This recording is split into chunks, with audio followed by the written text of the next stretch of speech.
Writing this from a motel because I had to leave my tent behind. I need to write this down. I need to get it out of my head and into the world, because I feel like I'm going crazy, and because I need to warn people, I'm an experienced hiker.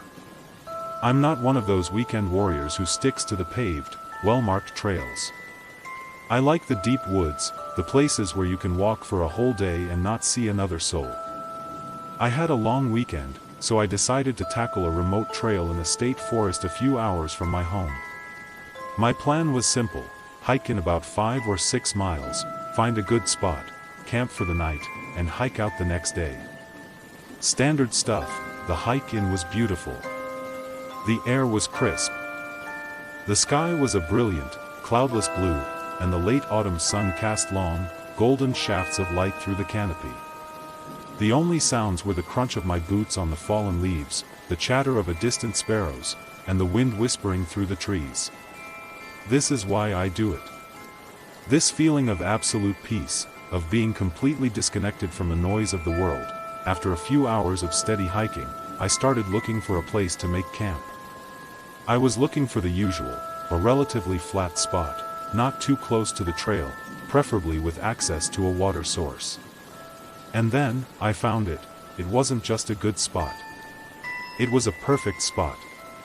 Unnaturally perfect. I stepped off the main trail, pushing through a thicket of ferns, and found myself in a clearing I can only describe as idyllic. It was a perfect circle, maybe 40 feet in diameter. The ground was covered in a carpet of short, soft, vibrant green grass that looked more like a meticulously manicured lawn than a patch of wild forest floor. And the trees. The trees formed a perfect, unbroken ring around the clearing. Tall, ancient oaks and pines stood shoulder to shoulder, their branches interlocking overhead like some kind of a dome, leaving this single, perfect circle of green open to the sky. It was like something out of a fairy tale. A small, rational part of my brain registered how strange it was. Clearings in dense forests are rarely so symmetrical. The grass shouldn't be so uniform, so soft. But the overwhelming feeling was one of discovery, of incredible luck. It felt safe, protected. The circle of trees felt like a natural fence, a private room gifted to me by the forest itself. I dismissed my unease as my city dweller's cynicism. I had found the jackpot of campsites. I dropped my pack with a contented sigh and set to work. The tent went up easily, the stakes sinking into the soft earth with a satisfying thump. I gathered some fallen branches from just outside the clearing and built a small, neat fire pit in the center. Soon, a cheerful little fire was crackling away, warding off the evening chill. I cooked a simple meal of dehydrated chili and sat on my log, watching the flames dance as the sun set, painting the sky above the circle of trees in hues of orange and purple. This, I thought to myself, is perfect. This is what it's all about. As true darkness fell, the forest changed, as it always does. The familiar woods of the day became a strange place of shadows and unseen movements. But I was snug in my little circle of light and warmth. I felt completely secure. After cleaning up my cook set, I doused the fire thoroughly, making sure every last ember was out, and crawled into my tent. I zipped up the flap, settled into my sleeping bag, and tried to sleep. And that's when the perfection started to unravel. It began with a feeling. A strange sensation from the ground beneath me. It was a faint, almost imperceptible movement, directly under my sleeping bag. It felt like insects. A whole lot of them, moving around just under the tent floor. A low-grade, creepy crawly feeling. I tried to ignore it. I'm in the woods, after all. There are bugs. I pulled my sleeping bag tighter around me and closed my eyes, focusing on the gentle sounds of the night. But I couldn't sleep.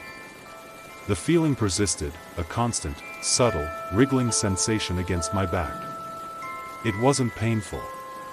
It was just wrong. Then, the noises started, they came from outside the tent, from the ring of trees surrounding the clearing. A soft snap of a twig. The dry rustle of leaves. At first, I assumed it was just an animal. A deer, maybe a raccoon. But the sounds were too regular. Snap. Rustle. Snap. They seemed to be moving slowly around the perimeter of the clearing. Like someone is moving around me in the darkness. My heart started to beat a little faster. I lay there, perfectly still, my ears straining in the darkness. And then I saw the shadows. My tent is made of a thin, light-colored nylon. The moon was bright, and it cast eerie, dancing shadows of the tree branches onto the tent walls. I watched them, trying to calm my racing mind. It's just the wind, I told myself. The wind is making the branches move. But there was no wind. The air was dead still, yet the shadows on my tent walls were moving. Not just swaying, but actively, deliberately shifting. They were long, thin, finger-like shadows, and they were stroking the outside of my tent. I could see them sliding up the walls, tracing the seams, like curious, probing fingers. I sat bolt upright, my breath caught in my throat. I grabbed my powerful flashlight from the mesh pocket beside me. My hand was shaking. I flicked it on, pointing the bright, white beam at the tent wall. The shadow vanished in the glare. I swept the beam around the inside of the tent. Nothing. Just me, my gear, and my hammering heart. I turned the light off. The shadow fingers returned, caressing the thin fabric. I was terrified now. The feeling from the ground had intensified. It wasn't just a vague wriggling anymore. It was faster, more deliberate. It felt like 1,000 tiny needles tapping against the floor of the tent from underneath. I fumbled for the flashlight again, my hands slick with sweat, and pointed the beam down at the tent floor beside my sleeping bag, and I saw it. The grass had come through. Dozens of thin, blade-like shoots of the soft green grass had pierced the thick nylon floor of my tent. They were sticking up, maybe half an inch, like a patch of freshly sprouted lawn. But that wasn't the worst part. They were moving. They were swaying back and forth, in perfect, horrifying unison. Swish, swish, swish. A tiny, hypnotic, rhythmic motion. They weren't just blades of grass. They were something else. Cilia. Teeth. Feelers. They were testing the air inside my tent. They were trying to find me. I screamed, then scrambled for the zipper of the tent door, my fingers feeling like useless, clumsy sausages. The sound of the zipper was obscenely loud in the silence. I burst out of the tent and stumbled to my feet in the center of the clearing, whipping the beam of my flashlight around wildly. The clearing was empty. The circle of trees stood silent and still. For a moment, a sliver of hope, of denial, cut through my panic. Maybe I was hallucinating. Maybe I had finally lost it. Then I turned the flashlight back on my tent, and the world fell out from under me. The tree branches weren't coming from the trees, they were coming from the ground, dozens of thick, dark, root-like tendrils. The color of wet earth had erupted from the soft green grass of the clearing. They were wrapped around my tent, constricting it, squeezing it like a giant boa constrictor. The sleek dome of my tent was misshapen, buckled inwards under the pressure. The roots were fibrous and sinewy, and I could swear I saw them pulsing with a slow, rhythmic beat, like a network of dark veins. They were pulling the tent downwards, into the soft earth, which seemed to be yielding. Sinking. It looked like my tent was being eaten. Digested, and in that moment of absolute, soul-shattering horror, I understood. I didn't think. I didn't grab my pack.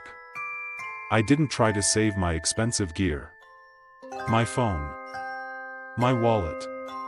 They were all in the tent. A tent that was currently being swallowed by the ground. The only thing I had was the flashlight in my hand and the clothes on my back. I ran for the gap in the trees that led back to the trail, my feet pounding on the soft, living earth. I felt a strange, sucking sensation with every step, as if the ground itself was trying to hold me back.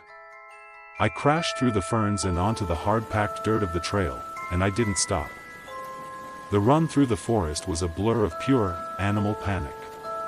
The beam of my flashlight bounced and jittered, illuminating a chaotic, terrifying slideshow of dark tree trunks, twisted roots, and gaping black shadows. Every rustle of leaves was the creature, its tendrils slithering after me. Every shadow was its gaping maw. I ran until my lungs felt like they were on fire, until my legs were jelly, until I was sobbing and gasping for air. After what felt like an eternity, I saw it. A glint of reflected light through the trees. My car, the sight of that familiar, man-made object was the most beautiful thing I have ever seen. I burst out of the woods and into the small, gravel parking area.